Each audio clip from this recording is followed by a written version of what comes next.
हमारे जो honourable prime minister है वो बोल रहे हैं कि साल भर के लिए अपना बिहेवियर चेंज कर दो। हमारे हर साल का ना 700 टन का इंपोर्ट है। हमारा जितना भी इंपोर्ट है उसमें 12.5% का कंपोनेंट आपका क्रूड ऑयल है, 7.5% आपका गोल्ड इंपोर्ट है। दोनों को मिला के 20% कंपोनेंट हमारा ये जो हमको करना ही करना है। जिनको लगता है कि फर्स्ट टाइम ऐसा इंडिया में हुआ है कि गोल्ड परचेसिंग पे गवर्नमेंट में थोड़ा बोला है कि आप बिहेवियर चेंज करो, इससे पहले भी इंदिरा गांधी ने बोला था। एक जनरल पर्सन के ऊपर आप थोपो मत। आप बोल रहे हैं कि गोल्ड मत खरीदो, मैं एग्री करता हूँ, ठीक है, लेकिन आपने सोचा जो सोने की दुकान खोल के रखे हैं, ब्याज में पैसा लेकर, उनका क्या होगा?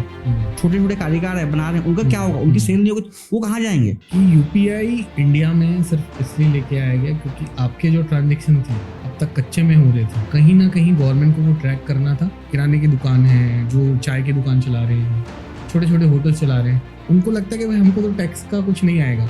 अब उनके 40 लाख 50 लाख साल के उनके ट्रांजेक्शन हो चुके हैं, 10 रुपए का भी ट्रांजेक्शन हो रहा है, 2 रुपए का भी ट्रांजेक्शन हो रहा है। तो ये क्या है, ऐसे लोग भी प्रॉब्लम में फंसने वाले आने वाले टाइम में, बहुत जल्दी फंसेंगे।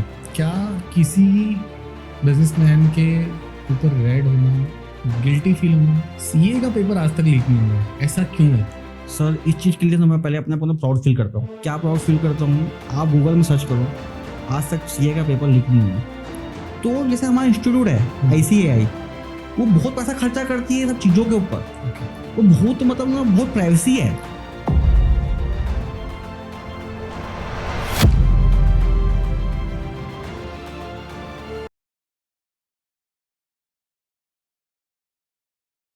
नमस्कार दोस्तों, मैं हूं अक्षय कुमार साहू और आप देख रहे हो इस वक्त डिकोडिंग माइंड्स। डिकोडिंग माइंड्स के इस एपिसोड में बात होने वाली है फाइनेंस की, टैक्सेशन की और पैसों की उन रियलिटीज के बारे में जो आपको खुलकर किसी ने नहीं बताया होगा। आज के मेरे गेस्ट हैं गुलाब जगवानी, जो पिछले 8-9 वर्षों से अब टैक्सेशन के फील्ड में काफ़ी अच्छा कर रहे हैं, जो कि एक चार्टर्ड अकाउंटेंट है और टैक्सेशन की और इनकम टैक्स की उन बारीकियों को समझते हैं जो आपको जानना चाहिए, समझना चाहिए, चाहे आप मिडिल क्लास फैमिली से हो या अपर मिडिल क्लास फैमिली से हो, चाहे आप एक बिजनेसमैन हो या फिर आप एक स्टूडेंट हो। एक आदमी टैक्स देता है, GST भरता है, इनकम टैक्स देता है, रोड टैक्स देता है, फ्यूल टैक्स देता है, फिर भी उसे वो लगता है कि वो फाइनेंशियल रेस में कहीं वो पीछे तो नहीं रह गया है। आखिर प्रॉब्लम क्या है? पैसों की कमी, पैसे की समझदारी या ज़्यादा टैक्स? तो सर स्वागत है आज हमारे पॉडकास्ट में, हमारे डिकोडिंग माइंड्स के अगले एपिसोड में। और पिछले 8-9 साल का आपको अनुभव है टैक्सेशन का और काफ़ी अच्छा कर रहे हैं। रुपी है और एक तरफ इन्फ्लेशन है, महंगाई बढ़ रही है और रुपी लगातार गिर रही है। रुपया वीक आपके एक्सपोर्ट इंपोर्ट पे काफ़ी इम्पैक्ट करता है। और इन दिनों जो गोल्ड की बात हुई कि गोल्ड हम बाहर से लेते बहुत है, तो इसलिए गोल्ड में बैन लगा है। सब बैन नहीं लगा है, मतलब खरीदना हमने कम किया है, ऐसा हम बोल सकते हैं। हमारे जो ऑनरेबल प्राइम मिनिस्टर है वो बोल रहे हैं कि साल भर के लिए अपना बिहेवियर चेंज कर दो। हमारे हर साल का ना 700 टन का इंपोर्ट है। ओके। जैसे 1 किलो आप गोल्ड लेते हो ना, उसकी वैल्यू है 1.5 करोड़ रुपए। ओके। सोचो 700 टन, 700 टन मतलब 700 टन का मतलब होता है 1 टन में ना 1000 किलो होता है। 1000 इंटू 700, इतना गोल्ड हम हर साल परचेस करते हैं इतनी क्वांटिटी में। तो बाहर से हम जो माल लेते हैं, गोल्ड लेते हैं, तो हमको डॉलर देना पड़ेगा। बिल्कुल देना पड़ेगा। तो गवर्नमेंट ये बोल रही है कि आपने गोल्ड जो ले रहे हो उसको कम करो, तो हम इंपोर्ट हम कम कर सके। तो उससे कम होगा तो हमारी जो करेंसी है वो कम गिरेगी। ओके। हमारा जितना भी इंपोर्ट है उसमें 12.5% का कंपोनेंट आपका क्रूड ऑयल है, 7.5% आपका गोल्ड इंपोर्ट है। दोनों को मिला के 20% कंपोनेंट हमारा ये जो हमको करना ही करना है। ओके। इसका कोई अल्टरनेटिव नहीं है। ओके। जिनको लगता है कि फर्स्ट टाइम ऐसा इंडिया में हुआ है कि गोल्ड परचेसिंग पे गवर्नमेंट में थोड़ा बोला है कि आप बिहेवियर चेंज करो, इससे पहले भी इंदिरा गांधी ने बोला था। तब अभी लोग बोल रहे हैं कि मोदी जी ने बोला है ऐसा नहीं करना है, वैसा नहीं करना। तो कांग्रेस के टाइम में भी ऐसा हुआ था, जब आपने गोल्ड आपको बाहर से परचेस नहीं करनी तब की बात आती है, और जब डॉलर रुपए की बात होती है तो ये पहले भी हो चुका है। हाँ सर, पहले भी हो चुका है, आगे भी होंगे। ओके। इसको ना सर गवर्नमेंट को ना एक पॉलिसी लानी चाहिए गोल्ड के लिए। तो अब जैसे उसको रोकना है, अभी क्या हुआ, गोल्ड में इंपोर्ट ड्यूटी थी 6%, उसको कर दी 15%। मतलब टैक्स बढ़ा दिया। और ओके। क्यों बढ़ा दिया टैक्स इंपोर्ट के ऊपर? कि परचेस कम हुआ अभी। जैसे पहले सपोज एग्जांपल की बात है, आप 100 रुपए का गोल्ड ले रहे हो तो आपको 6 रुपए टैक्स देना पड़ता था इंपोर्ट ड्यूटी, अब 15 देना पड़ेगा। इसलिए कि ना और गोल्ड का प्राइस बढ़ गया। तो इसलिए कि आप गोल्ड कम खरीदो। सर मैं तो बोलता हूँ कि आपको कुछ भी करना है देश के लिए सब करेंगे, लेकिन बोलने मतलब है उसको एक जनरल पर्सन के ऊपर आप थोपो मत। आप बोल रहे कि गोल्ड मत खरीदो, मैं एग्री करता हूँ, ठीक है। लेकिन आपने सोचा जो सोने की दुकान खोल के रखे हैं, ब्याज में पैसा लेकर, उनका क्या होगा? छोटे छोटे कारीगर है बना रहे हैं, उनका क्या होगा? उनकी सेल नहीं होगी, वो कहाँ जाएंगे? अच्छी बात है, गोल्ड कम करो, उनके लिए गवर्नमेंट पहले बोलना चाहिए कि ये कारीगर है, इनके लिए हम स्पेशल पैकेज लाए हैं। उसके बाद बोलना चाहिए कि आप गोल्ड कम खरीदो। सच, गोल्ड कम खरीदेंगे, सेल कम होगी, सेल कम होगी तो मैन्युफैक्चरिंग कम होगी। जो कारीगर है छोटे छोटे, जाके देखो, जो डिपेंडेंट है सिर्फ मैन्युफैक्चरिंग करने में, पहले से गोल्ड इतना हाई हो गया है तो क्वांटिटी कम परचेस कर रहे हैं आदमी। बिल्कुल। तो जो वहाँ के कारीगर है वो बेचारे मर जाएंगे, उनके लिए तो गवर्नमेंट कोई नहीं सोच रही है। तो गवर्नमेंट को ना पहले ना उनके लिए अलग पैकेज निकालना चाहिए। वो छोटे हैं, आप जाके देखो, जो कारीगर होते इतने बड़े कारीगर थोड़ी है जो बनाते हैं, तो उनके नहीं होगा तो उनका घर कैसे चलेगा? बिल्कुल। यूपीआई ट्रांजेक्शन की जब बात आती है, जब यूपीआई चालू हुआ तो लोगों को लगा डिजिटल पेमेंट अब चालू हो गया है, अब तो बहुत इजी है ट्रांजैक्शन करना। पर क्या मैं ऐसा अगर मानूं, क्या मैं अगर ऐसा सोचूं कि यूपीआई इंडिया में सिर्फ इसलिए लेके आया गया क्योंकि आपके जो ट्रांजैक्शन थे अब तक कच्चे में हो रहे थे, कहीं ना कहीं गवर्नमेंट को वो ट्रैक करना था और गवर्नमेंट को पता लगाना था कितना पैसा लोग स्पेंड कर रहे हैं। तो एक ये माध्यम था यूपीआई जो गवर्नमेंट ने लेके आया और लोगों ने अच्छे खासे इस पे यूज किया और लोगों को धीरे धीरे आदत हो गई यूपीआई की, और इससे लोगों के खर्च भी बढ़े, ऐसा नहीं कि नहीं बढ़ा। आप जब आपको मनी इजी हो जाता है, आप तुरंत पे करना है, आप हो गया, आपको कैश निकालने में तकलीफ होती है, लेकिन यूपीआई पेमेंट आप जब करते हैं तो आपको पता नहीं चलता आपने कितने पैसे खर्च कर दिए।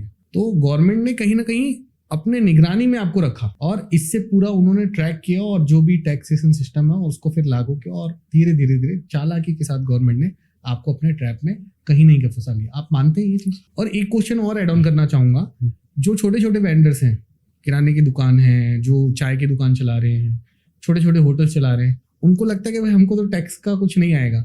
अब उनके 40 लाख 50 लाख साल के उनके ट्रांजेक्शन हो चुके हैं, 10 रुपए का भी ट्रांजेक्शन हो रहा है, 2 रुपए का भी ट्रांजेक्शन हो रहा है।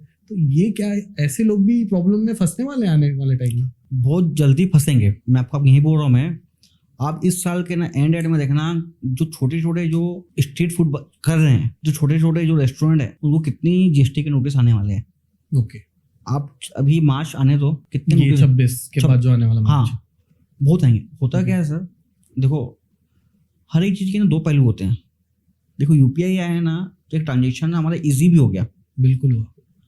पहले क्या होता था सर, मैं यहाँ बैठा हूँ, आपको दूसरी जगह आपको पैसा भेजना है, बैंक जाते आप, बैंक में फॉर्म भरते, फॉर्म भरने के बाद एक आदमी को लगाते, खुद लगते, तब ट्रांजेक्शन होता। आज आपको 1 लाख डालना है, घर में बैठो पैसा हो जाएगा, ये तो अच्छी बात है। दूसरा पहलू क्या है सर, जो इनफॉर्मल इकोनॉमी थी वो फॉर्मल इकोनॉमी में कन्वर्ट हो रही है। मतलब जो कैश के ट्रांजेक्शन हो रहे थे, जो किसी को दिख नहीं रहे थे, अब दिखेंगे। जैसे मैं ऐसे भी जो फूड वेंडर हैं, जो इवनिंग में आते हैं 6-7 बजे, रात को 10 बजे चलाते हैं, बिल्कुल, डेली की उनकी सेल 40 से 50 हज़ार रुपए। 50,000 इन अ डे? हाँ, सेल की बात करो, सेल की बात करें। जीएसटी लॉ क्या बोलता है कि आप गुड्स सामान बेच रहे हो और 40 लाख के ऊपर की सेल है आपकी, तो आपको जीएसटी का रजिस्ट्रेशन लेना पड़ेगा, आपको जीएसटी का रूल्स रेगुलेशन फॉलो करना पड़ेगा। और आप सर्विस दे रहे हो तो साल में आपका 20 लाख के ऊपर के आपका होता है तो आपको नंबर लेना पड़ेगा। तो जो रेस्टोरेंट है वो सर्विस में आता है, वो सामान नहीं बेच रहा है। बिल्कुल। तो 20 लाख रुपए के ऊपर का उनकी सेल हुई तो जीएसटी में कवर हो जाएंगे। तो जाना ही जाना है। 20 लाख का मतलब क्या समझते हो सर आप? 7,000 रोज की सेल। 7,000 पे कौन सी बड़ी बात है बताओ? बिल्कुल बिल्कुल। एक मतलब मीडियम रेस्टोरेंट का भी अगर हम देखें तो आज 40 से 50,000 का इन अ डे सेल हो सकता है। हाँ, 7,000 के ऊपर की अपनी सेल हो रही है, साल की 20 लाख, तो आपको जीएसटी नंबर लेना पड़ेगा, आपको जीएसटी पे करना पड़ेगा, जीएसटी के रूल्स रेगुलेशन फॉलो करने पड़ेंगे। तो गवर्नमेंट अब क्या कर रही है, एआई के हेल्प से अब गवर्नमेंट एआई यूज कर रही है। मैं आपको बताना चाहूंगा भी, मैं मार्च में इनकम टैक्स है बहुत बड़ा एआई के हेल्प से बहुत बड़ा ना फ्रॉड निकाली। ओके। आप और हम जाते हैं, क्या बोलते हैं, होटल में, होटल में जाके स्टे किए, वहाँ पे ब्रेकफास्ट किए, लंच किए, हमने जीएसटी पे कर दिया, ठीक है। ये किसी होटल में गए, हम नाश्ता किए, 5% जीएसटी पे किए और चले गए। तो होटल और का काम क्या है, वो जो जीएसटी हम दिए हैं वो तो जीएसटी उसका नहीं है, उसका काम है जीएसटी पे करना गवर्नमेंट को, और वो नहीं कर रहे। तो क्या होता था, आप दुकान से निकले, वो सिस्टम से भी बिल निकल गया, मतलब बिल भी वो सिस्टम से हटा दिए। तो अभी मार्च में गवर्नमेंट इनकम टैक्स है ना, कम से कम 100 जगह ना आप इनकम टैक्स की रेट की, अब बहुत बड़ा ना फ्रॉड निकला कि बड़ी बड़ी होटलें हैं जो है ये बिल हटा जा रहे हैं, सिस्टम से हटा दे रहे हैं, गवर्नमेंट तक पैसा ही नहीं पहुंच रहा है। ओके। तो एक ये चीज़ ये है। अब बात करते हैं यूपीआई की, जो बात कर रहे हैं आप, अब क्या होगा ना सर, इस आपके पॉडकास्ट के माध्यम से ना मैं सबको ये बोलना चाह रहा हूँ, मैं अपने ट्रांजेक्शन को ना अपना ट्रैक करो। अब देखो जीएसटी और इनकम टैक्स का फर्क क्या है, जीएसटी लगता है बिक्री के ऊपर, सेल के ऊपर, जो मैं सर्विस दे रहा हूँ उसके ऊपर, और इनकम टैक्स लगता है प्रॉफिट के ऊपर। सेल से आप खर्चा वर्चा करोगे तो प्रॉफिट आता है, सेल के ऊपर लगता है जीएसटी, प्रॉफिट के ऊपर लगता है इनकम टैक्स। आपकी सेल बढ़ेगी, पक्के की सेल, तो आपकी प्रॉफिट भी बढ़ेगा। प्रॉफिट भी बढ़ेगा मतलब आप इनकम टैक्स के 12 लाख तक कभी छूट है, टैक्स नहीं लगता। 12 लाख के ऊपर आते हो तो आपको तो भी टैक्स देना पड़ेगा। तो अभी क्या हो रहा है ना, छोटे छोटे गाँवों में ये छोटे छोटे वेंडर क्या कर रहे हैं, यूपीआई का ट्रांजेक्शन इतना हो रहा है, उनको पता ही नहीं है कि इतना ट्रांजेक्शन हो रहा है, मेरे पर क्या टैक्स का इम्प्लीकेशन हो सकता है। वो सोचते हैं कि हमको टैक्स लगता ही नहीं है, छोटे आदमी को, उनको भी लग रहा है, पता नहीं चल रहा है उनको। जो यूपीआई है एक मास्टर स्ट्रोक है गवर्नमेंट के लिए। ओके। गवर्नमेंट ये देखना चाहती है कि अक्षय आपने कितना स्पेंड किया। स्पेंडिंग मनी कहीं ना कहीं उन्होंने ट्रैक कर ली है। 90% इंडियंस की जो यूपीआई यूज कर रहे हैं उनको पता है 90% इंडियंस जो है उनकी स्पेंडिंग पर ईयर क्या है, उन्होंने गवर्नमेंट ने ट्रैक कर लिया है। एक क्वेश्चन आता है जब हम लोग पूछते हैं कि गोल्ड कितना रखना चाहिए, कैश कितना रखना चाहिए घर में, कितना अलाउ होता है गवर्नमेंट के हिसाब से? सर आपने ना बहुत अच्छा क्वेश्चन किया। ये मेरे को समझो हर महीने ना कोई मुझे से पूछता रहता है क्वेश्चन ये। सर क्या होता है ना, एक ना सीबीडीटी का, central board of direct tax, एक सर्कुलर है 1994 का, 1994 का, कि एक जो मैरिड फीमेल है जिसकी शादी हो चुकी है, फीमेल है, वो 500 ग्राम गोल्ड रख सकती है अपने पास। 500 ग्राम। ओके। और जो अनमेरिड फीमेल है वो 200 ग्राम रख सकती है, जो अनमेरिड है। ओके। और जो मेल है वो 100 ग्राम। बहुत नाइंसाफी है सर। सर बोलने का मतलब ये है, रखने के लिए आप 10 किलो रख सकते हैं। हाँ। इतने के लिए आपको कोई क्वेश्चन नहीं पूछेगा। हाँ। आप 1 kg रखो ना गोल्ड, गवर्नमेंट को फर्क नहीं है, लेकिन वो गोल्ड कहाँ से आ रहा है वो बताना पड़ेगा। जैसे सपोज आपके रेड हो जाती है, भगवान का रेट ना हो, रेड हो जाती है, ठीक है, तो आपके यहाँ गोल्ड मिलेगा। तो जो इनकम टैक्स ऑफिसर है आपके घर, समझो आपकी मदर के पास 300 ग्राम गोल्ड निकलता है, 300 ग्राम की वैल्यू होती है आज का 50 लाख रुपए। तो क्वेश्चन नहीं पूछ सकता आपसे कि इसका सोर्स कहाँ से। एक राजस्थान हाई कोर्ट का भी ना इसमें जजमेंट है कि आप विद इन लिमिट में हो तो आपको से ये क्वेश्चन नहीं पूछा जा सकता इनकम टैक्स का ड्यूरिंग द रेड। लेकिन मैं सबको बोलता हूँ, आप जो भी गोल्ड लेते हो, सब कुछ करते हो, वो वाइट में ही लो। आप आगे पीछे प्रॉब्लम आती है। ईडी, इनकम टैक्स और इनकी जब बात आती है, सीबीआई की बात आती है, ईडी की बात आती है, इन दिनों वेदांता के जो फाउंडर हैं अनिल अग्रवाल जी, उनके यहाँ पर अभी रेड हुआ है। कल हुई है रेड हुई है। तो क्या किसी बिजनेसमैन के ऊपर रेड होना गिल्टी फील होना है? सर देखो, अब सोचा ना, मैं पॉलिटिकल की बात नहीं करूंगा मैं। अब ईडी का काम ये है कि ना, जो मनी लॉन्ड्रिंग कर रहे हो, मनी लॉन्ड्रिंग का मतलब आप पैसा को कहीं से घुमा के या गलत जगह से पैसा लाके कर रहे हो, वो ईडी का काम है। और इनकम टैक्स का काम क्या है कि आपने इनकम छुपाई है। ईडी का रेट और इनकम टैक्स का रेट दोनों अलग होती है। और दोनों में मेजर डिफरेंस क्या होता है? देखो सर, क्या होता है ना, ऐसा समझो, सबका रोल बटा हुआ है। मैंने आप 2 क्वेश्चन पूछे, मैं एक चीज और ऐड कर रहा हूँ। इनकम टैक्स का रेट, जीएसटी की रेट, ईडी की रेट। राइट।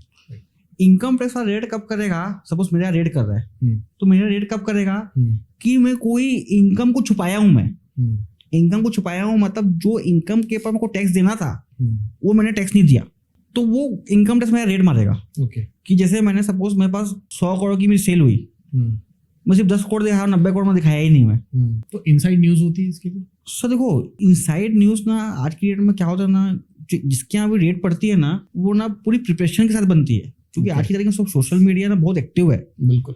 तो जो ऑफिशियल्स है, जीएसटी डिपार्टमेंट के ऑफिशियल्स या इनकम टैक्स के ऑफिशियल्स, उनके पास बहुत सारी ना इन्फॉर्मेशन रहती है। ओके। वो किसी के भी ना ऐसे ना नहीं पहुंच सकते वो। क्योंकि अब आप समझो, आप सपोज आपके इनकम टैक्स की रेट पड़ गई, अब कुछ नहीं निकला, तो उनके लिए कितनी बड़ी वो है। सपोज आप अच्छा काम कर रहे हो, सब कुछ बढ़िया कर रहे हो, अच्छा टैक्स पे कर रहे हो, सब कुछ अच्छा कर रहे हो, आपके यहाँ पहुंच गए, आपके यहाँ कुछ नहीं निकला, तो उनके लिए कितनी बड़ी बदनामी है डिपार्टमेंट के लिए। तो जो भी आते हैं ना वो वेल प्रिपेयर्ड आपके बारे में पूरा पता करेंगे पहले। जिससे मैं बता रहा हूँ जीएसटी ग्रेड है, उसमें क्या करते हैं जीएसटी ऑफिसर है ना, वो ऐसे कस्टमर बन के आते हैं, आपकी दुकान में आ जाएंगे सामान लेने के लिए। दुकान वाले को पता नहीं होगा कि ये कौन है, तो क्या करेगा, कस्टमर बन के आ गया जीएसटी ऑफिसर, वो देखेगा कि कैसे कैसे एक्टिविटी हो रही है, पूरी एक्टिविटी देखेगा, पूरी इंफॉर्मेशन गैदर करेगा। तो पूरी प्लानिंग के साथ होता है, ऐसा नहीं है कि कोई भी उड़ के ऐसा आ जाए। सो देखो जो ईडी की रेड होती है ना, वो क्या होती है ना, मनी लॉन्ड्रिंग है। मनी लॉन्ड्रिंग देखो सर, रेड का मतलब एक सिंपल का मतलब समझो, रेड का मतलब क्या है, एक छापा मारना। छापा मार के ना हमको ना इन्फॉर्मेशन निकालना है। सपोज कोई भी अथॉरिटी, इनकम टैक्स हो, जीएसटी हो, ईडी हो, सीबीआई हो, रेड मतलब वो आपके घर में ना फोर्सफुली घुस के ना वो इन्फॉर्मेशन निकालेंगे। जैसे अभी कल वेदांता ग्रुप के ईडी का रेड हुआ, उनका एलिगेशन क्या है, एलिगेशन मतलब हम आपके यहाँ रेड क्यों मार रहे हैं, आपने जो फॉरेन में जो रॉयल्टी की पेमेंट कर रहे हो या जो पैसा कर रहे हो वो गलत तरीके से भेजे हो, गलत तरीके से खर्च किए हो। उस बेसिस पे उन्होंने रेड किया। हाँ, अब ऑफिशियल उनका आना बाकी है कि क्या मेजर कंसर्न थे उनके। ये जो बता रहा हूँ मैं, ये मैं भी न्यूज़ में देखा, मेरे को तो बताएंगे नहीं आके कि ईडी वाले की क्या रीजन है। तो ईडी मतलब ये है कि ना आपने ना गलत तरीके से ना पैसा घुमाया है, हवाला कर दिया आपने, ठीक है। तो ईडी तब काम करती है कि आपने गलत तरीके से आपने पैसा को रोटेशन किया, तो ये वेल प्रिपेयर्ड होता है। और क्या है ना, इनसाइडर न्यूज़ की बात है ना, आज की डेट में ना पॉसिबल नहीं है सर ये, क्योंकि ना बहुत सिस्टम है ना, बहुत इनसाइडर का मतलब होगा कि पेपर लीक कर दिया, मतलब कोई जा रहा है और बता दे कि पेपर लीक की आपने बात की। इंडिया में बहुत सारे पेपर लीक हुए हैं अब तक, सीए का पेपर आज तक लीक नहीं हुआ है, ऐसा क्यों है? सर इस चीज़ के लिए तो मैं पहले अपने आप को प्राउड फील करता हूँ। क्या प्राउड फील करता हूँ, आप गूगल में सर्च करो, आज तक सीए का पेपर लीक नहीं हुआ। रीजन क्या है सर? अभी नीट का हमारा पेपर लीक हुआ, और भी पेपर फटाफट लीक हो गए अभी, और सीए का पेपर लीक ही नहीं हुआ आज तक। देखो सर क्या होता है ना, हर एक चीज़ का एक प्रोसेस होता है। लीक का मतलब ये है कि इंफॉर्मेशन बाहर निकल रही है, लीक का मतलब ये हुआ। बिल्कुल, कि लीक का मतलब भाई पेपर लीक हुआ या कोई इंफॉर्मेशन लीक हुई, लीक का मतलब ये है। तो अब ये सोचिए कि प्रॉब्लम कहाँ से आ रही है। जैसे समझो एक मटका है, मटके से आप नीचे में होल कर दिए तो पानी गिरते जाएगा ना, तो होल को कैसे बंद करना है कि होल ना हो, वो मैटर करता है। अब इसको लीक कैसे हो सकता है, सपोज मैं एग्जाम्पल की बात है कि मैं पेपर सेट कर रहा हूँ, मैं बता दिया कि अक्षय ये पेपर सेट किया हूँ, ये आएगा, एक लीक यहाँ हो सकता है, ठीक है। दूसरा लीक कहाँ से हो सकता है कि मैं आपको पेपर दे दिया, आप प्रिंटिंग करवाने के लिए कह दिया कि पेपर प्रिंट कर दो, वो प्रिंटर है वो पेपर लीक कर दिया कि मेरे पास इंफॉर्मेशन है मैं लीक कर देता हूँ। तो एक सिस्टम बनाना पड़ेगा सर, जिससे जो हमारा इंस्टीट्यूट है वो बहुत पैसा खर्चा करती है इन चीज़ों के ऊपर। और जो पैसा तो नीट के भी पैसा खर्चा होते हैं, लेकिन जो पैसा खर्चा हो रहा है वो ट्रूथफुल नहीं हो रहा है ना। अब बात को समझो आप, सपोज भाई माइक लेके आए अच्छे से अच्छा, पैसा अच्छा खर्चा किए, माइक काम नहीं कर रहा है तो पैसा बर्बाद है ना आपका। बिल्कुल। तो जैसे हमारा इंस्टीट्यूट है ICAI, वो बहुत पैसा खर्चा करती है सब चीज़ों के ऊपर कि लीक ना हो, जो उसका लॉजिस्टिक पार्ट है, ठीक है, उसको जो पेपर रखना है कितनी सेंसिटिव जगह है, वो बहुत मतलब ना बहुत प्राइवेसी है। तो ये प्राइवेसी बाकी संस्थानों में क्यों नहीं आ पा रही है? सर देखो इसमें क्या है ना, इसमें ना लीडरशिप का ना बहुत बड़ा खेल है। सर देखो क्या होगा ना, सपोज मेरी ऑर्गेनाइजेशन है, मैं ऑर्गेनाइजेशन में मैं जैसा अच्छा रहूंगा तो मेरे जो स्टाफ है, जो एम्प्लॉई है वो ऐसे रहेंगे। सपोज मैं अपने ऑफिस गया, मोबाइल में फुल साउंड से गाना चला रहा हूँ, ऊंची ऊंची आवाज से बात कर रहा हूँ, तो मेरे एम्प्लॉय भी करेंगे। तो सर ऐसे क्या होगा ना, जो लीडरशिप है, जो नीट के जो लीडरशिप है, उनको टाइट होना पड़ेगा। और सबसे पहले सर मैं बोल रहा हूँ, मैं सीए की बात नहीं कर रहा हूँ, गवर्नमेंट को रूल आना चाहिए, एक्ट, कानून। गवर्नमेंट की अभी पूरी पावर है पार्लियामेंट में, बिल्कुल, लोकसभा राज्यसभा में, सब में एक एक्ट लाए कि पेपर लीक से जो भी लीक हुआ, जो पाया गया उसको फांसी दिया जाएगा, या उसका घर तोड़ देंगे, कोई भी हो, छोटा आदमी हो या बड़ा आदमी हो, कोई भी हो। तो एक ना मैसेज जाएगा इसको दूसरे को कि यार गुलाब ने पेपर लीक किया, इसका घर चोरी तोड़ दिए, इसके बच्चे को जो नौकरी नहीं मिलेगी या इसको फांसी दी जाएगी। तो दूसरे का ना दिल ना कब पाएगा, पेपर लीक होना बंद हो जाएगा। कानून आना पड़ेगा, एकदम ठोस कानून। जैसे कल है सर, CBSE के चेयरमैन और सेक्रेटरी को सस्पेंड कर दिए। भाई सस्पेंड की अच्छी बात है, सजा दो ना, जो रिस्पॉन्सिबल है उसको सजा दो ना। सजा क्यों नहीं दी जा रहे आप? तो उसका क्या होता है ना, जो बच्चे हैं ना, आप समझो, हमको ना यहाँ पे बोलना बहुत आसान है। मैं भी अभी भी स्टूडेंट हूँ, मैं अभी भी पढ़ता हूँ, अलग अलग कॉम्पिटेटिव एग्जाम का एग्जाम देना, ये करना। जो स्टूडेंट होता है ना, उसके बाद बहुत प्रेशर होता है, फैमिली का प्रेशर, सोसाइटी का प्रेशर, उसकी अपनी मेहनत। अब उसको आप देख नहीं रहे हो उसका कितनी मेहनत कर रहा है, उसके कितने ड्रीम है, उसको वो नहीं देख रहे हो कितना ड्रीम कर रहा है, रात दिन रात करके वो पढ़ रहा है। तो पढ़ क्यों रहा है? पेपर सबको दे दो, ऐसे ही होते रहेगा फिर तो। पर सर एक जो बात है, अभी जब न्यूज़ की बात आपकी आई तो न्यूज़ में तो एक ये भी चलन है कि जेपी सीमेंट जो जेपी ग्रुप की जो बिड हो रही थी, वहाँ पे अनिल अग्रवाल जो फाउंडर हैं वेदांता ग्रुप के, वो और अडानी, इन दोनों के बीच करारी लड़ाई थी, मतलब टक्कर की लड़ाई थी उस जेपी ग्रुप को लेने के, क्योंकि वो बीट में शामिल हुए और उन्होंने, जो अनिल अग्रवाल जी, उन्होंने कहा कि थोड़ा अनऑथराइज है और चीज़ें सही नहीं है जो यहाँ पे हो रही है। उसके बाद ईडी का रेड पड़ जाना, क्या ये पॉलिटिकल कुछ कनेक्शन नजर आता है? सर हो सकता है ऐसा। देखो, मैं ना बहुत बड़ा ना फैन हूँ अनिल अग्रवाल जी का पर्सनली। देखो सर, जो बंदा है ना, बिहार से छोटे देश से आता है। आप उनकी ना बायोग्राफी पढ़िए आप। एक छोटे से ना गांव से आता है, आज बहुत बड़ा ना एम्पायर खड़ा कर दिया है। आज वो ना लंदन में रहता है, यूके में।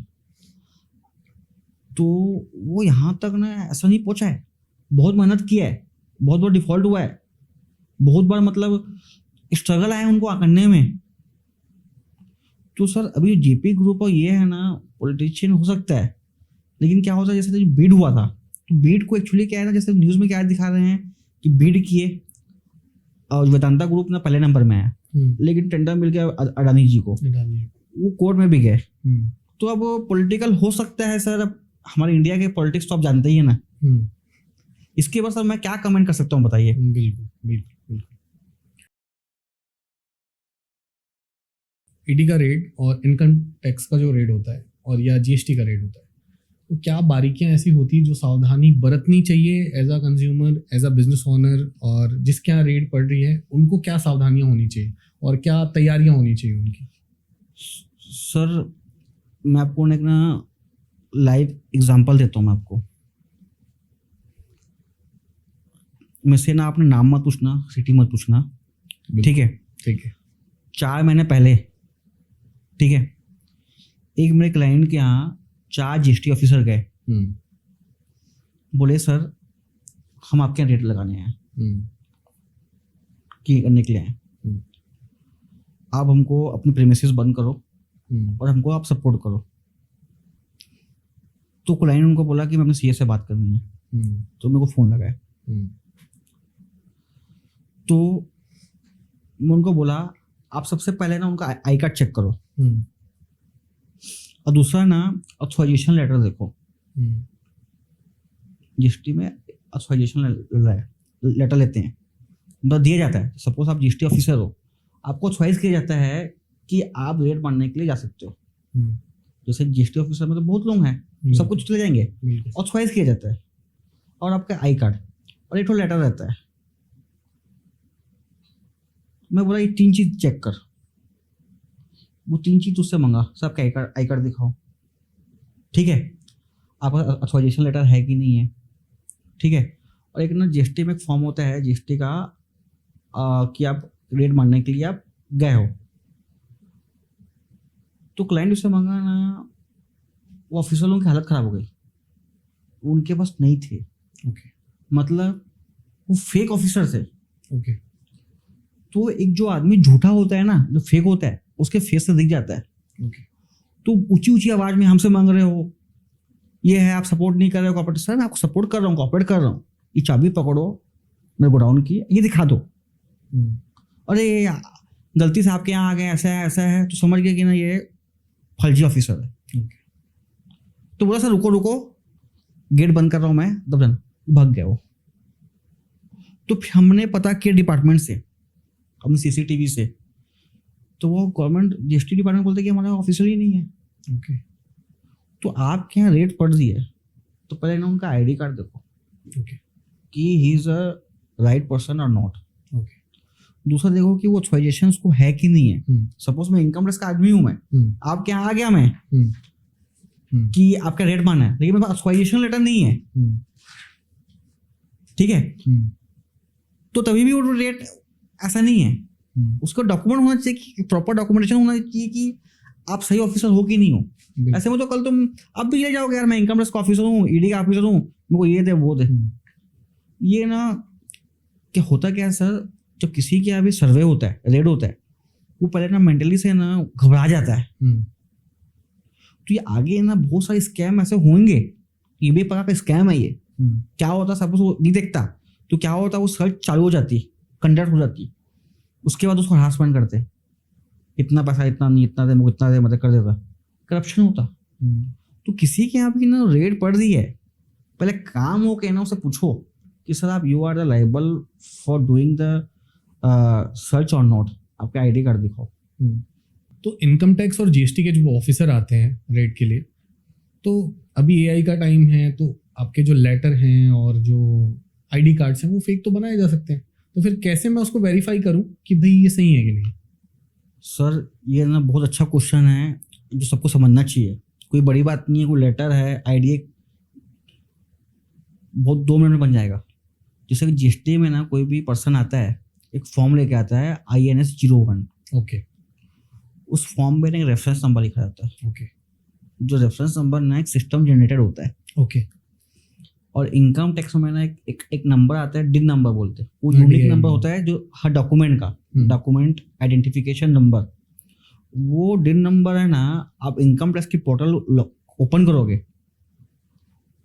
www.incometax.gov.in करके, उसमें डिन नंबर डालोगे ना, जैसे डिन नंबर डाले तो उस डिन नंबर डालते ही ना आपको पता पड़ जाएगा कि नोटिस में ये नोटिस हमने जनरेट हुआ है सिस्टम से। ओके। ओके, तो आप वहां से वेरीफाई कर सकते हैं। हाँ, जैसे सपोज डिन नंबर दिखा गए इनवैलिड डिन, तो उसका मतलब है कि नोटिस भी जो बना है ना वो लीगल नोटिस नहीं है वो। ओके। ओके, ठीक है। जीएसटी ऑफिसर आया है आपको रेड करने के लिए, उसके पास INS 01 नहीं है, तो वो ऑथराइजेशन ही नहीं उसके पास, ये चेक करना जरूरी है बहुत। तो हमारे जो बिजनेसमैन हैं, सब छोटी छोटी चीजें समझनी पड़ेगी, पैनिक नहीं करना है। बिल्कुल बिल्कुल। इन्फ्लेशन की बात हो रही है और महंगाई की जब बात होती है तो बात होती है इन्वेस्टमेंट की भी, ठीक है। एज अ CA आप क्या सजेस्ट करेंगे कि भाई आने वाले टाइम में इस महंगाई के दौर में सही इन्वेस्टमेंट कहाँ होना चाहिए, कैसे होना चाहिए और क्या प्लानिंग होनी चाहिए उसके? सर देखो, इन्वेस्टमेंट है ना, उस आपका 2 मिनट एक्स्ट्रा लूंगा इस टॉपिक में मैं, ये बहुत समझना बहुत जरूरी है। इन्वेस्टमेंट का मतलब होता है कि हम पैसा डालें, वो पैसे की वैल्यू बढ़नी चाहिए। बिल्कुल। पैसा तो बढ़ रहा है लेकिन इन्फ्लेशन को बीट नहीं कर रहा है। ओके। लेट्स से एग्जांपल की बात करता हूँ मैं। सर जैसे मैं 100 रुपये इन्वेस्ट किया हूँ मैं आज, और मैं कहीं भी मेरे को जो रिटर्न मिल रहा है वो मेरे को मिल रहा है 105 रुपये। 5 रुपये का मेरे को रिटर्न मिल रहा है, लेकिन मेरा इन्फ्लेशन ही 6-7% है, तो मेरा पैसा कहाँ इन्वेस्ट हुआ? घाटे का सौदा हो गया, वो तो पैसा मेरा डूब गया। वो तो अभी देखेंगे ना सर, अपने इन्वेस्टमेंट कहाँ कहाँ होते हैं अभी। एक तो सेविंग अकाउंट में पैसा रहते हैं, FD में पैसा पड़े रहते हैं, ठीक है, पोस्ट ऑफिस में पैसा पड़े रहते हैं, ठीक है, LIC में पैसा जा रहे हैं। वो सब इन्फ्लेशन को बीट नहीं कर पाएंगे। देखो सर, आप कोई भी शर्ट, एक T-शर्ट लेते हो 1000-2000 रुपए की भी, अब वो 3 बार चेक करते हो पहन के, ट्रायल करके, भाई वहाँ पे लगा हुआ है आपके शोकेस में, जो शोकेस में लगा हुआ है जरूरी थोड़ी आपको पसंद है। आप 2 बार 3 बार चेक करोगे ना आप, तो आप इन्वेस्टमेंट कर रहे हो लाखों लाखों करोड़ों रुपए की। अब 2 बार जो आ रहा है आपके पास, जो एडवाइसर आ रहा है, उससे आप बात ही नहीं कर रहे हो आप। जैसे कोई सपोज कोई एजेंट आ गया, देखो मैं किसी को भी ना फिंगर आउट नहीं कर रहा हूँ, ये मैं बहुत रियल लाइफ में दिखता हूँ। कोई भी बंदा आ गया, सर हाँ इन्वेस्टमेंट करना है 1 लाख का, हाँ कर दो, मिला LIC 1 लाख की, वो पूछ नहीं रहा है कि मेरा पैसा कितना होगा, कितना मिलेगा। अब मिल भी रहा है, सिर्फ अमाउंट में बात कर रहा है, कोई भी परसेंटेज में बात नहीं कर रहा है। गेम परसेंटेज का है। गेम परसेंटेज क्या है सर? राइट।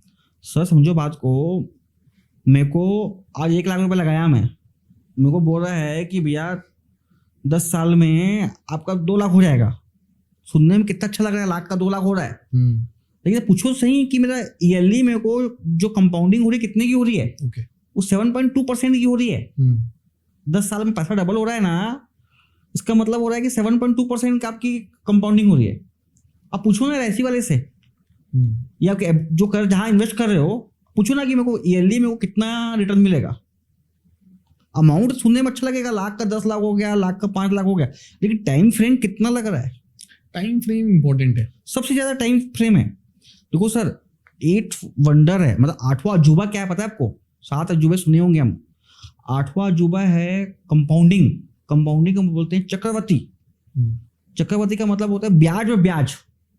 जो 100 लगाए आपको 105 हो गया, फिर 105 पे ब्याज लगेगा। ये 8वां वंडर है सर। इसको जो समझ लिया अच्छे से, तो सर मैं इतना बोल सकता हूँ गरीब नहीं हो सकता। ओके, ये समझना समझो बात को। और ये कंपाउंडिंग इंटरेस्ट पाने के लिए कौन सी जगह पे इन्वेस्टमेंट? देखो सर, मैं एक चीज और बात करता हूँ आपको, मैं थोड़ा सा और समय लेता हूँ उसका कंपाउंडिंग का समझाने के लिए। जैसे सर 12% आपका ना रिटर्न है, बिल्कुल, तो 12% रिटर्न से ना आपका ना हर 6 साल में ना पैसा डबल हो जाता है।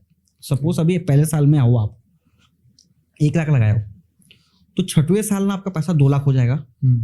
ठीक है, फिर 6वें साल, फिर 6 साल के बाद और 6 साल आप लगाओगे ना, 2 का 4 हो जाएगा, 2 का 4 हो जाएगा, फिर 6 साल के बाद 4 का 8 हो जाएगा। That is called a compounding. आप सर ऐसा देखो, इन्वेस्ट वहां करो, मैं किसी प्रोडक्ट का नाम मैं ज्यादा वो नहीं कर रहा हूँ, अब इन्वेस्ट वहां करो कि जो इन्फ्लेशन को बीट कर पाए। इन्फ्लेशन से कम है ना, तो आपका पैसा बढ़ थोड़ी रहा है, वो तो कम हो रहा है। सर एक आपको रियल एग्जांपल बताता हूँ। मैं किसी को भी नहीं कर रहा हूँ, मेरा ओपिनियन है ये, मैं किसी को भी गलत नहीं बोल रहा हूँ। जैसे LIC है, आप LIC में 1 लाख रुपए इन्वेस्ट करते हो, 1 लाख में तो 30,000 35,000 रुपये एजेंट को चले जाएगा। अल्टीमेटली बचा कितना? 60-65,000 बचा ना, जो कंपनी के पास गया। कंपनी का भी ऑपरेशन कॉस्ट है, ऑफिस है, बिल्डिंग है, ये है, चलो मानता हूँ 5% वो भी है, तो उसके पास आया तो 60 रुपए ना, वो 60 रुपए आपका पैसा इन्वेस्ट कर रहा है। और जो भी LIC होगी ना सर, वो कभी भी ना 4-5 साल 6 साल की नहीं होती, वो होती है 15 साल 20 साल की। अब रिटर्न निकालो ना, कितना रिटर्न है। आज की डेट में हम AI के दौर में रह रहे हैं, इंटरनेट के दौर में रह रहे हैं, कोई बढ़िया टास्क नहीं है, आपको टाइप करने की जरूरत नहीं है। मोबाइल खोलो और बोलो कि मैं इतना इन्वेस्ट किया हूँ, मेरे को इतना मिलेगा, मेरे को बताओ कितना % है। ये आदमी कोई नहीं निकालता परसेंटेज बेसिस में कितना है। सर देखो, LIC क्या है? LIC इंश्योरेंस नहीं है, इन्वेस्टमेंट प्लस इंश्योरेंस है। मैं आपको एक तरीका बता रहा हूँ, उतने अमाउंट में आपका अमाउंट भी बढ़ जाएगा और कवरेज भी बढ़ जाएगा। सपोज आप 50,000 रुपए के LIC कर रहे हो, तो उसमें क्या होगा? 2 पार्ट होगा, एक आपका रिस्क कवर होगा, एक इन्वेस्टमेंट होगा। आप उसको तोड़ो सर, इन्वेस्टमेंट को इन्वेस्टमेंट जैसे रखो, इंश्योरेंस को इंश्योरेंस जैसे रखो। 50,000 रुपए को तोड़ो 2 पार्ट में, 15,000 और 35,000। 15,000 में ना आपकी एज में ना 1 करोड़ का आपको टर्म इंश्योरेंस मिल जाएगा। टर्म इंश्योरेंस लो, मतलब आपका पूरा रिस्क कवर हो गया। जो आपको रिस्क कवर LIC दे रहा है ना 10-15 लाख रुपए का, अब उतने 15,000 में 1 करोड़ का आपका टर्म इंश्योरेंस कवर हो जाएगा। बचा आपका 35,000 रुपए। 35,000 रुपए में ना आप डालो म्यूचुअल फंड में 10 साल के लिए। देखो, म्यूचुअल फंड है ना, वो 1 2 साल 3 साल का गेम नहीं है। आप रखो कम से कम 7-8 साल, आपको LIC से कम 2 से 3 गुना आपको रिटर्न मिलेगा। मैं बहुत कर चुका हूँ ऐसे। तो आप चीज़ों को ना LIC लेने से ना पहले 2 लोगों को फायदा होता है। एक तो इंश्योरेंस एजेंट को फायदा होता है, इंश्योरेंस कंपनी को फायदा होता है, तीसरे में आपको फायदा होता है। तो सर हमको जो इन्वेस्ट कर रहे हैं वो दिखाने के लिए इन्वेस्ट नहीं कर रहे हैं, एक्चुअल का इन्वेस्टमेंट होना चाहिए वो। बिल्कुल। अभी आज की डेट में क्या है ना सर, जो फाइनेंशियल लिटरेसी है ना, उसकी अवेयरनेस नहीं है किसी को। हमारे स्कूल में पढ़ाया नहीं जाता। मैं 12th तक पढ़ा, मेरे को कोई नहीं पता है कि फाइनेंशियल लिटरेसी क्या होता है, कि कैसे इन्फ्लेशन को बीट किया जाता है। आप पैसे वाले हो, मैं गरीब हूँ, वो कैसे हम एक तुलना कर सकते हो? अब एक चीज बताओ ना, आप बोलते हो कि पैसे वाला ये गरीब है, कैसे आप तुलना करते हो उसकी इन्वेस्टमेंट से? वो कितनी उसके पास पूंजी है, कितनी उसके पास वेल्थ है। बिल्कुल। तो सर आप ऐसे जगह इन्वेस्ट करो, ठीक है, जहाँ पे आपको इन्फ्लेशन को बीट करो। अब इन्वेस्टमेंट करने के कहाँ ऑप्शन है? सेविंग बैंक में आपको 2-3% ब्याज मिलता है, एफडी में आपको हार्डली 5-6% ब्याज मिलता है, पोस्ट ऑफिस में भी उतना ही मिलता है आपको।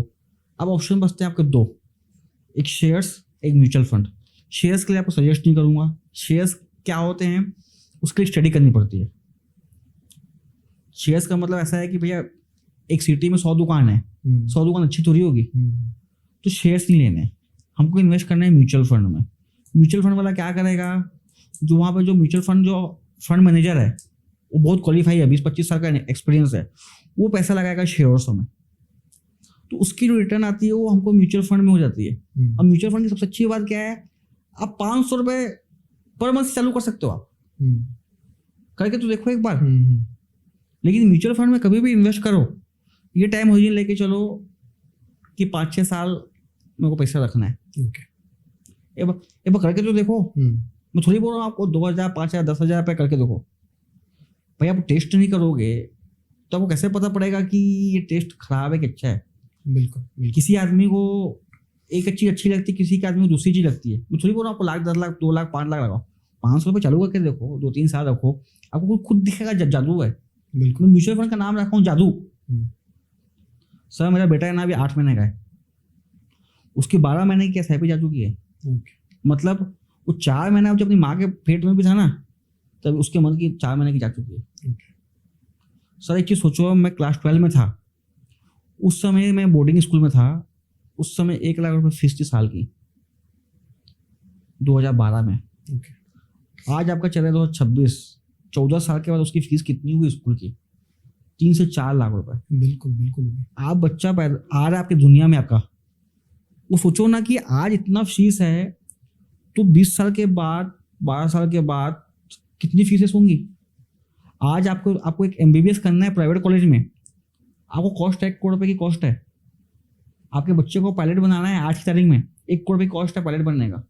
आज 1 करोड़ रुपए इतने खर्चे हैं। आप और मैं यंग है, 20-25 साल के बाद हमारे बच्चे जो यंग बनेंगे, हम ओल्ड बनेंगे, तो उस समय इतना पैसे कहाँ से आएंगे? बिल्कुल। पैसे रहेंगे भी तो पास कहाँ रहेंगे पैसे? आपके लैंड में रहेंगे या कहीं ना कहीं इन्वेस्ट हुए होंगे या बिजनेस में लगे होंगे। बिजनेस से पैसा निकालोगे तो आपका बिजनेस ठप हो जाएगा आपका। तो आप है ना 10-12% की कंपाउंडिंग लेके चलोगे ना, बहुत पैसे होते हैं सर। ठीक बात है। अपने बच्चों के लिए 100 रुपये रोज का निकालो, मैं तो ये बोलता हूँ 100 रुपये डेली का, महीने का 3,000 का SIP चालू करो, आप 5 साल बाद देखो जादू। लेकिन ये है म्यूचुअल फंड 5-6 साल मिनिमम रखो, 10-11% की ना। एक्चुअली क्या हमारे इंडिया में ना एक चीज़ की ना और माइनस क्या है ना, एक्सपेक्टेशन बहुत ज़्यादा है कि मैं अभी सोऊं और सुबह को मैं करोड़पति बन जाऊँ। मेहनत करनी पड़ती है, तो जो हम रिटर्न को जो एक्सपेक्टेशन कर रहे हैं ना, वो हमको 10 से 12% के बीच में एक्सपेक्ट करो। अब ऐसा सोचोगे कि भाई म्यूचुअल फंड में मेरे को 15-20% मिल जाएगा, ये तो सोचो आपको दूसरे जो प्रोडक्ट है उससे तो आपको ज़्यादा ही मिल रहा है ना म्यूचुअल फंड में। बिल्कुल। तो आप क्यों नहीं कर रहे हो आप? और दूसरी बात ये है अक्षय जी, म्यूचुअल फंड में भाई ना जिससे भी करवा रहे हो उसको देखो कि भाई बंदा कैपेबल है कि नहीं है। भाई चीज बताओ, आपका हार्ट की सर्जरी करनी है तो लीवर वाले डॉक्टर के पास थोड़ी जाओगे आप कि आप हेड वाले डॉक्टर के पास जाओगे तो कार्डियोलॉजी के पास ही जाओगे ना। बिल्कुल। तो ये देखो कि म्यूचुअल फंड का जो करवा रहे हो उस बंदे के पास प्रॉपर डिग्री, प्रॉपर ARN है कि नहीं है। ARN MFI यूज करती है, उसका एग्जाम होता है एक। ARN किसी को भी नहीं मिलता। अपने इंडिया में देखोगे ना, सिर्फ अभी 1 लाख म्यूचुअल फंड डिस्ट्रीब्यूटर है जो एक्टिवली काम कर रहे हैं। पर देखो तो सही, खुद का पहले बंदा कैपेबल है कि नहीं है। अभी हो क्या रहा है, कोई भी आ जा रहा है कि आपको म्यूचुअल फंड का निवेश कर दूं क्या, खुद को नहीं आ रहा तो आपका निवेश क्या करेगा? सर देखो, इन्वेस्टमेंट करने के लिए ना इमोशन काम नहीं आता है, तो हार्ड बनना पड़ता है। अब बोलोगे यार अच्छा मेरा फ्रेंड है मैं जैसे करवा देता हूँ, तो देख तो सही कि उसको कैपेबिलिटी है कि नहीं है, उसको नॉलेज है कि नहीं है। बिल्कुल। अपनी रिश्तेदारी करने के लिए थोड़ी इन्वेस्टमेंट करोगे। ठीक बात है। तो कहीं भी इन्वेस्टमेंट करो, और खास करना मैं ना रिक्वेस्ट करना चाहूँगा जो 3rd टायर सिटी ऑफ जो रूरल एरिया है, उनको सब ये चीज़ों के बारे में आइडिया नहीं है, तो उनको बोलूँगा कि ना आप थोड़ा सा बाहर निकलो, अपडेट हो, देखिए कि क्या दुनिया में चल रहा है। वो आदमी देखो कि जो बंदा कैपेबल है। मैं बहुत बंदे ऐसे देखता हूँ कि ना हमारे क्लाइंट ही बिजनेसमैन है, सैलरी वाले बहुत कम है। कोई भी आता है सर मैं आपकी SIP चालू कर देता हूँ 1,000-2,000 रुपये की, बंदे पास ARN ही नहीं है। बंदे पास कैपेबिलिटी नहीं है, तो कैसे कर रहा है बताओ। ठीक बात है। तो मैं आपके ना माध्यम से बोलना चाहूँगा, आप अपने बच्चों के लिए ना गोल बेस्ड इन्वेस्टिंग करो। गोल बेस्ड इन्वेस्टिंग क्या होता है सर, एक गोल बनाओ कि 20 साल के बाद ना मेरे बच्चे को ना के लिए इतना पैसा चाहिए, उसको बैक करो। जैसे मेरे को 5 साल के बाद 5 करोड़ रुपये चाहिए मेरे को, और रिटर्न डालो 10%। 10% ज़्यादा रिटर्न मिले तो बहुत अच्छी बात है आपको। तो बैक करो कि आज मेरी मंथली की एसआईपी कितनी जा रही है, ऐसे चलो आप बैकवर्ड चलो उसको। गोल बेस्ड इन्वेस्टिंग बोलते हैं उसको। अब सर एक मेरा क्लाइंट है, वो महीने का 4-5 लाख रुपए कमाता है और इन्वेस्टमेंट करते हैं 2,000 रुपए, मतलब हाथी के मुंह में समझो चने के बराबर। मैं उसको बोला तो अपनी लाइफ स्टाइल देखा है तो बढ़ा, अपनी लाइफ स्टाइल के अकॉर्डिंग ना इन्वेस्ट कर। तो दोस्तों आज आपने देखा फाइनेंशियल प्लानिंग के बारे में, आपने समझा ईडी का रेट, जीएसटी क्या होता है, इनकम टैक्स रेट क्या होता है वो आपने समझा, यूपीआई ट्रांजैक्शन कितना इंपॉर्टेंट है नहीं है वो आपने समझा, और भी फाइनेंस की बारीकियां आपने समझी, और ये पॉडकास्ट आपने देखा। और ये पॉडकास्ट अगर आपको अच्छा लगा हो तो चैनल को सब्सक्राइब करिए, और आने वाले और भी बेहतरीन एपिसोड्स हम आप तक लेकर आने वाले हैं। ये पॉडकास्ट देखने के लिए आप सभी लोगों का बहुत बहुत धन्यवाद। मैं हूं अक्षय, डिकोडिंग माइंड से। Thank you.